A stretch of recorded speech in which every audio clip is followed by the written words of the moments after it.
Bonjour à tous et bienvenue dans Smart Patrimoine. Smart Patrimoine, l'émission qui vous accompagne tous les jours dans la gestion de vos finances personnelles à 13h sur Bismart. Et au sommaire de cette édition, nous commencerons comme tous les lundis avec les clés de l'IMO. Clés de l'IMO, nous recevrons Philippe Buyens, directeur général de Capifrance. On se posera ensemble la question de la dynamique du marché immobilier pour 2022.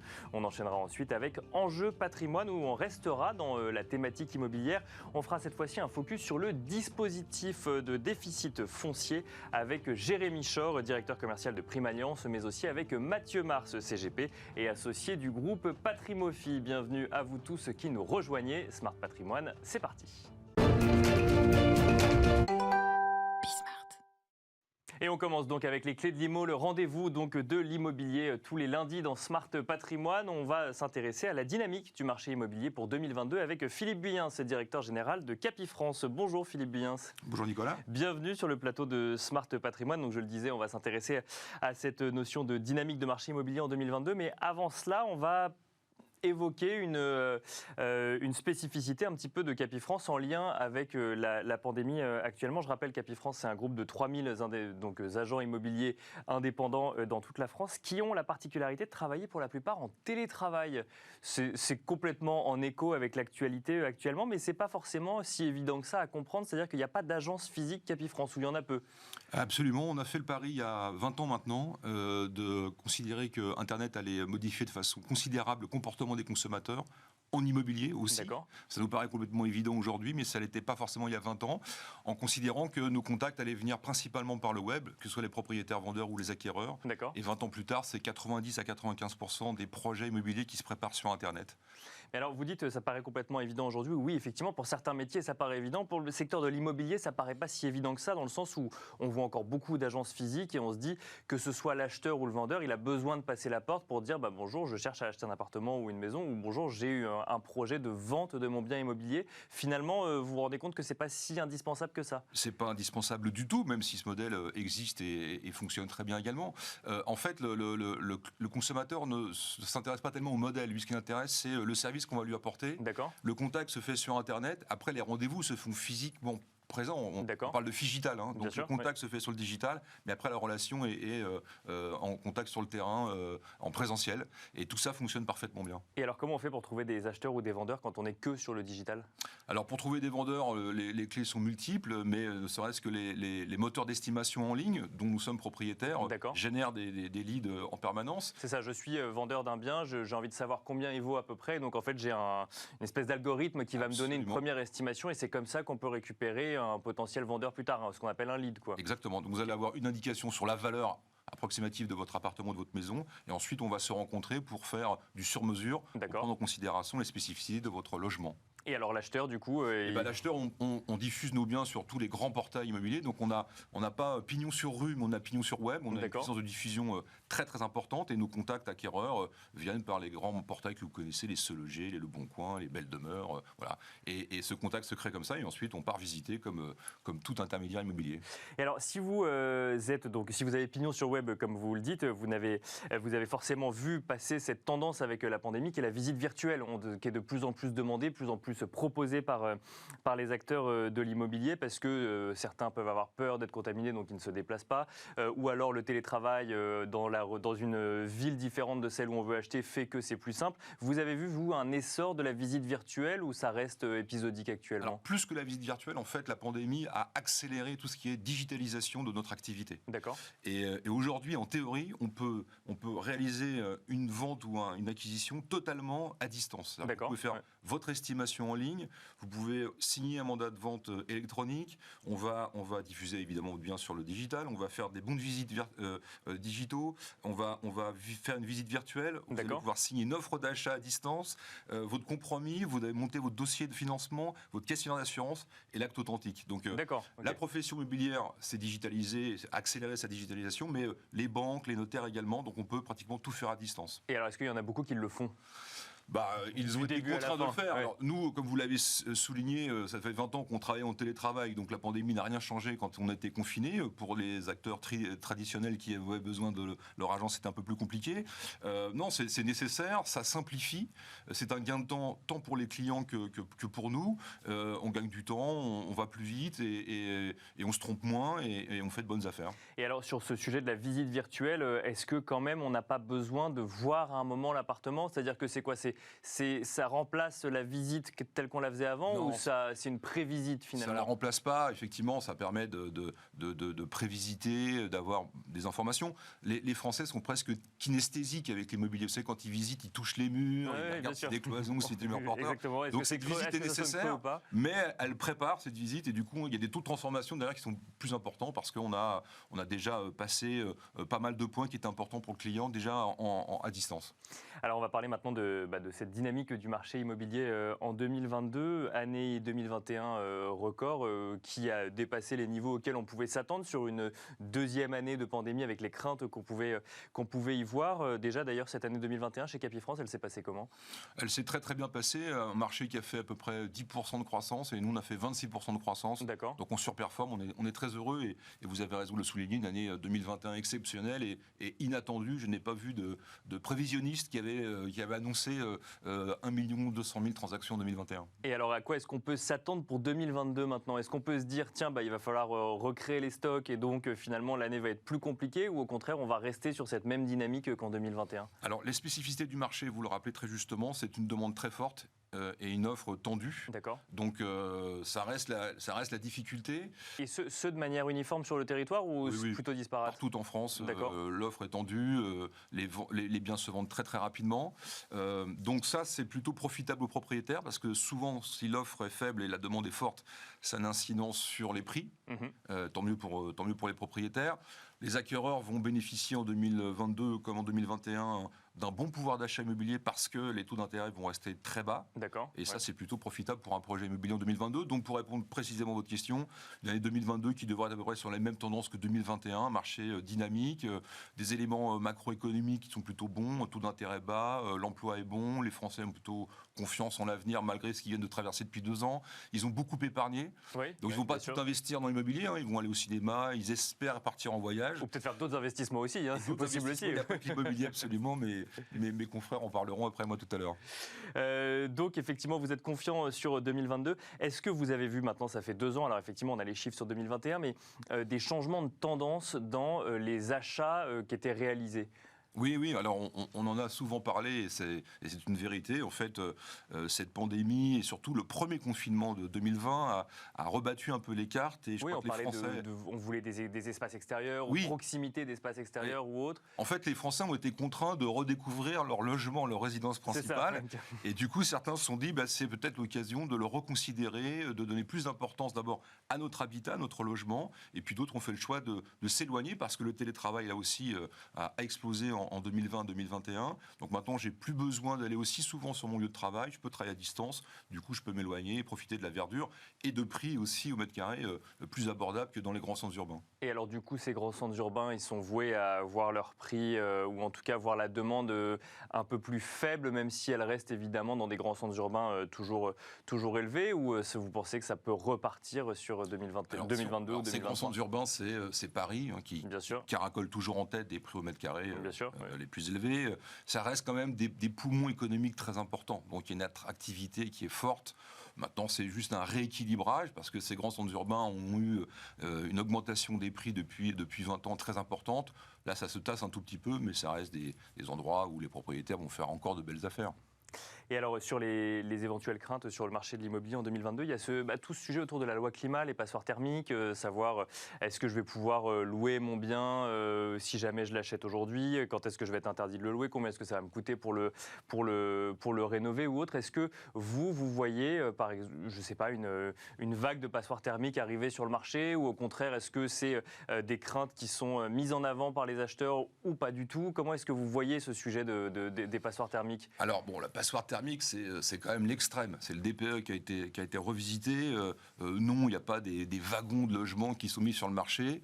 D'abord, ça va dans un premier temps, surtout affecter le marché de la location. Oui, bien sûr. Et quelque part, c'est positif. Je veux dire, louer un logement où les locataires payent cher et ont des nuisances thermiques, c'est pas normal. Donc ça va dans le bon sens.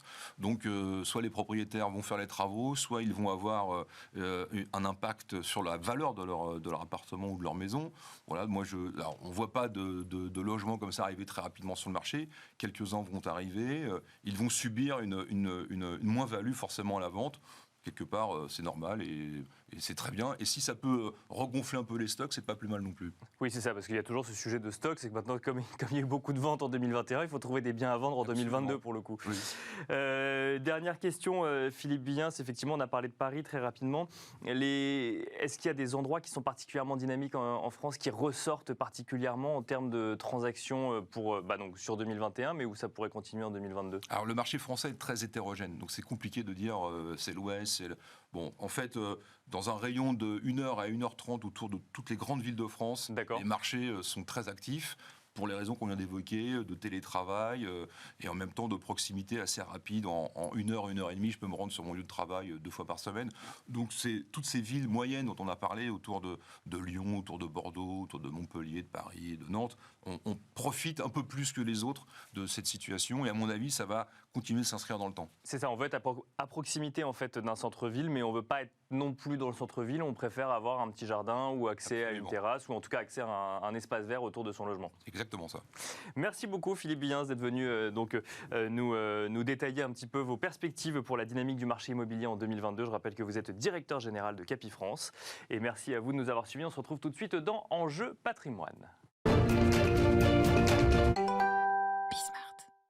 Et on enchaîne à présent avec Enjeu Patrimoine, un enjeu patrimoine où nous allons nous poser toutes les questions autour du dispositif de déficit foncier. Pour en parler, nous avons le plaisir de recevoir 2 spécialistes du sujet. Jérémy Chor, directeur commercial de Prime Alliance. Bonjour Jérémy Chor. Bonjour Nicolas. Et bienvenue sur ce plateau. Et nous avons le plaisir de recevoir également Mathieu Mars, CGP et associé du groupe Patrimofi. Bonjour Mathieu Mars. Bonjour Nicolas. Bienvenue sur ce plateau également. Bon, alors le déficit foncier, il y a pas mal de choses à dire sur le sujet. Il faut qu'on parle du dispositif, il faut qu'on parle de l'impact fiscal, il faut qu'on se pose la question de l'utilisation de ce dispositif en fonction des différents patrimoines. Mais on va peut-être commencer par le début avec vous, Jérémy Chor. Quand on parle de déficit foncier, on parle de quoi concrètement ? Le déficit foncier, en fait, c'est un résultat d'une opération immobilière. Le déficit, ça veut dire qu'on a des dépenses qui sont plus importantes que des recettes. D'accord. Donc, on peut être en déficit foncier dès qu'on a un actif immobilier qui est loué en nu, alors un bien immobilier en direct ou à travers des SCPI. Et donc, dès qu'on a des dépenses supérieures au loyer qu'on encaisse, on est en déficit foncier. Quand on dit louer en nu, on y reviendra, mais ça veut dire que c'est la différence de louer en meublé pour le coup. On ne parle pas de nue propriété, ça n'a rien à voir. Oui, tout à fait. C'est de la location nue, donc non meublée. Et alors, donc, c'est un dispositif qui permet de bénéficier d'avantages fiscaux. Avant de rentrer sur les avantages fiscaux, qu'est-ce qu'il faut faire ? Ça veut dire qu'on va aller acheter quoi dans l'ancien et ensuite rénover un appartement, une maison ou un immeuble pour bénéficier du dispositif ? Oui, c'est ça. Si on fait une opération de déficit foncier, on achète un immobilier ancien, qui est généralement en très mauvais état, dans lequel il faut faire beaucoup de travaux de réparation et d'aménagement pour générer des travaux très importants qui vont venir ensuite donc diminuer les revenus imposables et donc la note fiscale. Donc si je comprends bien ce que nous dit Jérémy Chor, Mathieu Mars, ça veut dire qu'il faut acheter un bien où on sera assuré que les travaux nous coûtent plus cher que les loyers qu'on pourra, ou en tout cas que le revenu qu'on pourra en obtenir ? C'est le principe, on va aller chercher un déficit. D'accord. Donc plus on aura de travaux et plus l'opération va être intéressante. Après on verra peut-être le lien si j'ai déjà des revenus existants par rapport à cette opération. Mais le but effectivement, oui, c'est d'avoir le plus de travaux possible. Donc soit je le fais à titre personnel, j'ai déjà un appartement, je vais faire des travaux. Ou soit je vais acheter un nouvel appartement et si possible avec un opérateur qui va me permettre de passer des travaux qui seront liés également à la copropriété. Puisque si j'ai mon propre appartement, je n'aurai que les travaux de mon appart. Si j'achète un immeuble entièrement rénové, je vais profiter des travaux de l'immeuble pour encaisser encore plus de charges et donc de déficit. Donc on peut le faire à partir de son propre appartement également. On n'est pas obligé de voir ça comme un investissement, de chercher un bien et ensuite d'aller chercher un opérateur qui va nous proposer du déficit foncier. Appartement locatif, D'accord, location, pas mon appartement de résidence principale. Mais dès l'instant que j'ai un appartement, oui, qui génère des revenus fonciers, je peux mettre des charges en face. Donc il n'y a pas de critères spécifiques aux biens qui sont concernés, comme on peut voir sur d'autres dispositifs. Là, n'importe quel bien peut être concerné concernés par le dispositif de déficit foncier. Oui, contrairement à la loi Malraux par exemple ou à la loi des monuments historiques, si c'est ces dispositifs-là auxquels c'est ceux que j'avais en tête, effectivement. Le déficit foncier peut être fait n'importe où et sur n'importe quel bien. Et alors maintenant, quand on parle fiscalité, donc ça veut dire qu'on a plus de charges que de revenus sur un bien. Mathieu Mars, je ne sais pas, on a une différence de 10 000 € entre ce qu'on paye pour rénover le bien et ce qu'on va obtenir en revenus. Qu'est-ce qui se passe fiscalement ?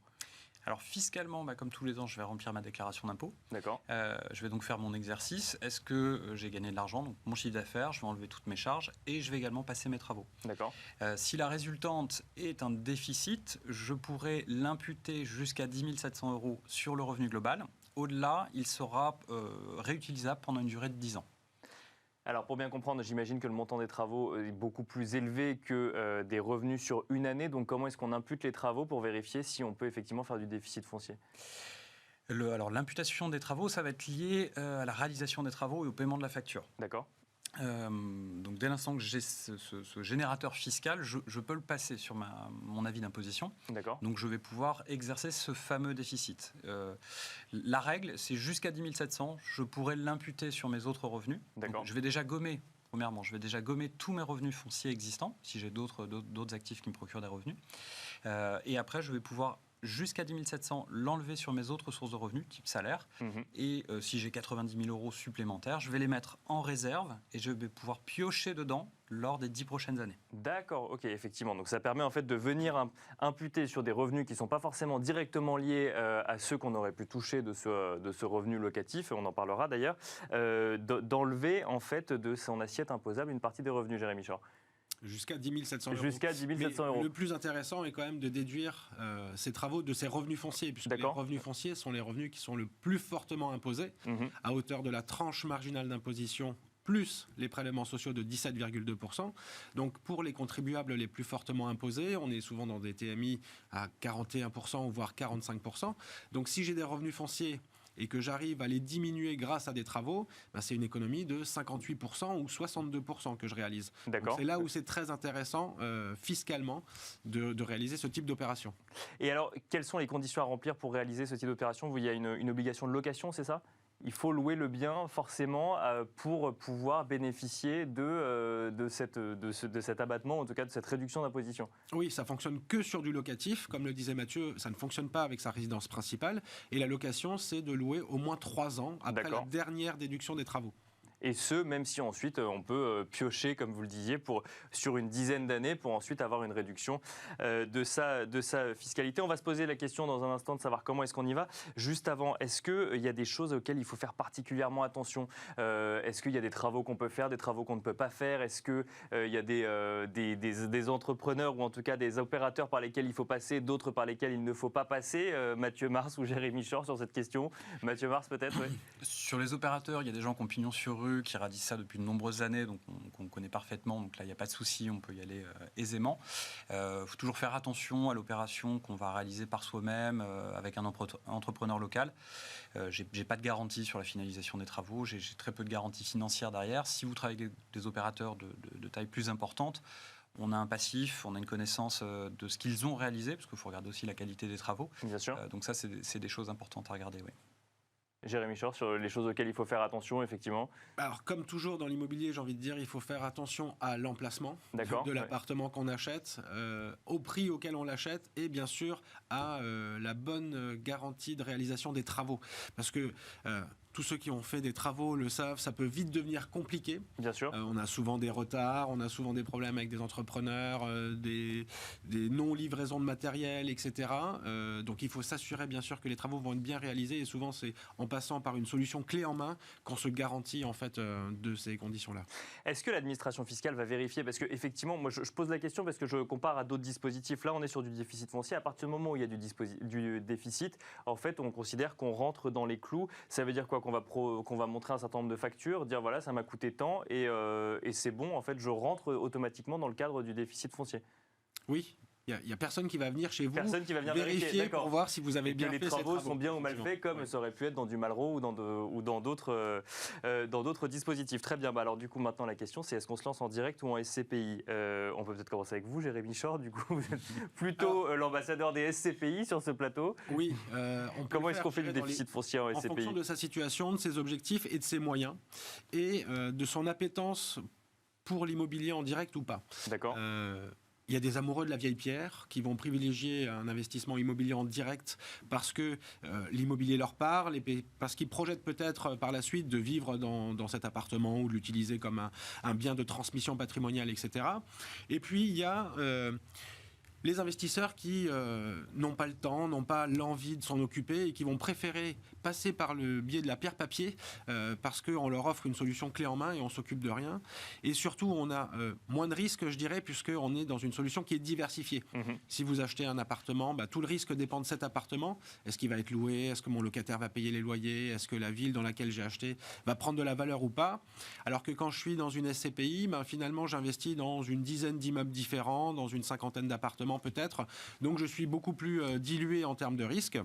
Et qui font du coup, là par exemple, si je prends l'exemple des SCPI, qui vont sur ces dizaines d'immeubles, vont tous faire du déficit foncier par exemple. Oui, on est dans un dispositif déficit foncier, donc là tous les immeubles sont acquis pour ça. Des immeubles anciens où, comme disait Mathieu, on va rénover à la fois les parties communes et les parties privatives pour générer beaucoup de travaux et donc générer du déficit foncier. Et alors dans quel cas, Mathieu Mars, on y va en direct? C'est quand on a un coup de cœur, on veut étendre son patrimoine immobilier propre et là on se dit tiens, si je passais par du déficit foncier, si j'ai conscience de ce dispositif, en fait ça me permet d'aborder différemment mon achat? Il y a toujours deux choses. Vous avez les gens qui achètent de l'immobilier en se projetant dedans. D'accord. Alors, on ne peut pas aller à leur rencontre. Mais voilà, ces gens-là, on ne pourra pas du coup les emmener sur de la SCPI, ou plus difficilement. Mais pour moi, la bonne chose quand on réalise ce type d'opération, c'est surtout de voir le pilotage que l'on peut avoir. Quand vous faites une opération en direct sur une seule mono-opération, vous allez pouvoir piloter vos travaux. Donc le déblocage de vos travaux en fonction de différentes années. On n'est pas obligé de tout passer sur la même année. D'accord, ok. On peut piloter ça sur entre 1 et 4 ans maximum, on va dire. Et alors si je fais une partie des travaux en première année et une partie des travaux en année 4, est-ce que ça veut dire que du coup les 10 ans deviennent 14 ans de report sur la fiscalité? Exactement. D'accord. Il y a ce premier point qui peut être intéressant. Après, on peut justement jongler. Est-ce que je veux uniquement gommer des revenus fonciers existants ou est-ce que je veux aller piocher dans ces 10 700 ou créer de la réserve? Donc ça c'est des mécanismes qui peuvent être très intéressants sur le long terme. Et surtout, je vais pouvoir piloter ma sortie. Moi, c'est le principal souci que j'ai sur la partie SCPI, c'est la sortie. J'achète un actif immobilier, j'attends mes 3 ans pour ne pas avoir de requalification sur les déficits que j'ai créés. Je peux tout à fait le passer en meublé pour avoir un autre avantage fiscal, ou je peux le garder 25, 30, 50 ans, le transmettre à mes enfants.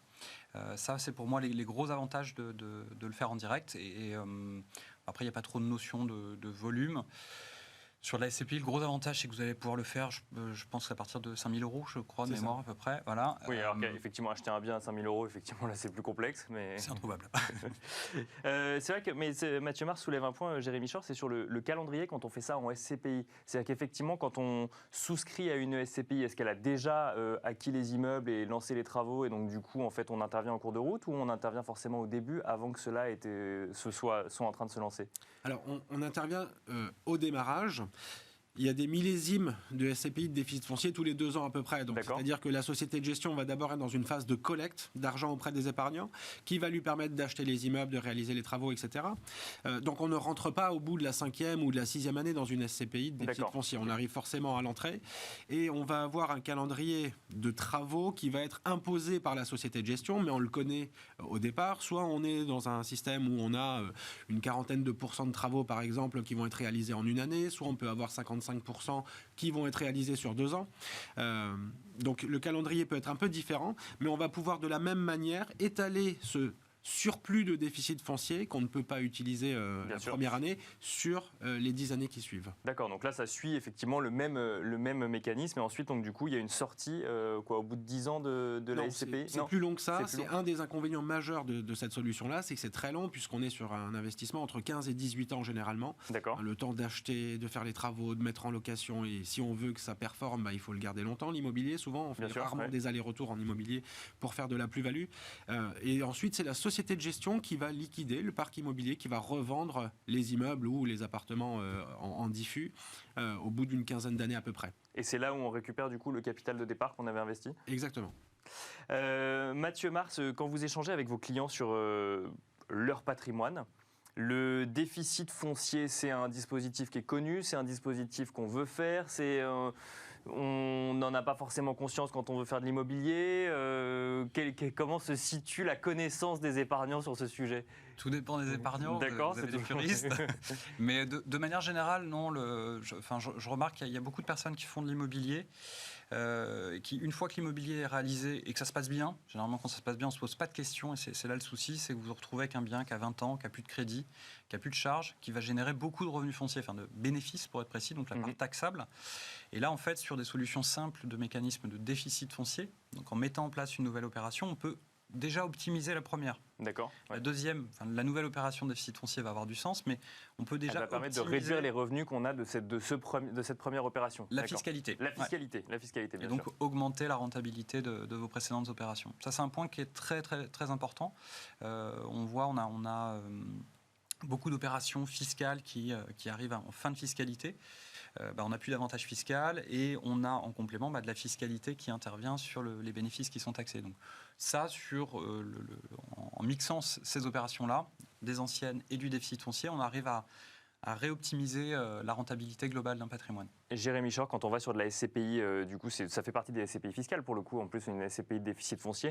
On y va effectivement quand on a des patrimoines en fait un peu conséquents et qu'on veut réduire une partie de l'imposition qu'on peut avoir ou quand on a déjà des revenus de salaire d'un côté et des revenus d'autres sources de revenus par ailleurs. Alors, on peut avoir deux typologies d'investisseurs là-dessus. Soit on n'a pas du tout de revenus fonciers et on va pouvoir utiliser une partie de ces déficits fonciers pour gommer son revenu global, mais à hauteur de 10 700 €. Bien sûr. Donc, on va faire un petit investissement, entre guillemets, 38, 40 000 à peu près, pour optimiser ces 10 700 sur 2 ans. Bien sûr. Et donc, si je suis dans une tranche marginale d'impôt élevée, ça me fait une économie quand même sympa. Et il y a effectivement des propriétaires fonciers qui ont un beau patrimoine immobilier, beaucoup de revenus fonciers, qui sont très lourdement taxés et qui, eux, vont utiliser ce mécanisme-là pour, comme disait Mathieu, justement, optimiser la rentabilité de ces investissements en diminuant la note fiscale. Et alors, ce sera la dernière question, Mathieu Mars. Je pose la question, même si ça semble évident au vu des réponses que vous avez données. On peut cumuler ce dispositif avec d'autres dispositifs ou au bout d'un moment, l'administration fiscale nous dit attention, là par contre, il y a trop de dispositifs fiscaux. Il n'y a aucune limite par rapport au nombre de dispositifs. Et chose importante, on n'est pas sur de la réduction d'impôt. Donc on ne rentre pas dans ce plafond des 10 000 €. C'est de la déductibilité de l'assiette. Donc d'accord. Il n'y a pas de plafonnement à prévoir. La seule contrainte qu'on aura au bout d'un moment, c'est l'endettement. D'accord. Est-ce qu'on peut encore lever de la dette pour faire ces opérations-là ? Donc j'imagine qu'on peut faire une SCPI de déficit foncier avec d'autres SCPI à côté et qu'il n'y a pas de limite, là pareil, de l'administration fiscale sur le sujet. Non, pas du tout. C'est complémentaire, je dirais, puisque avec des SCPI classiques, on va générer des revenus fonciers. Bien avec sûr. La SCPI de déficit foncier, on va diminuer, on va déduire justement des travaux de ces revenus fonciers pour diminuer, encore une fois, le montant de l'impôt qui sera payé. Donc la rentabilité nette sera d'autant plus importante. Merci beaucoup Jérémy Chor. Je rappelle que vous êtes directeur commercial de Prime Alliance et merci Mathieu Mars, CGP et associé du groupe Patrimofi. Merci à vous de nous avoir suivis et je vous donne rendez-vous demain à 13h sur Bismart pour un nouveau numéro de Smart Patrimoine.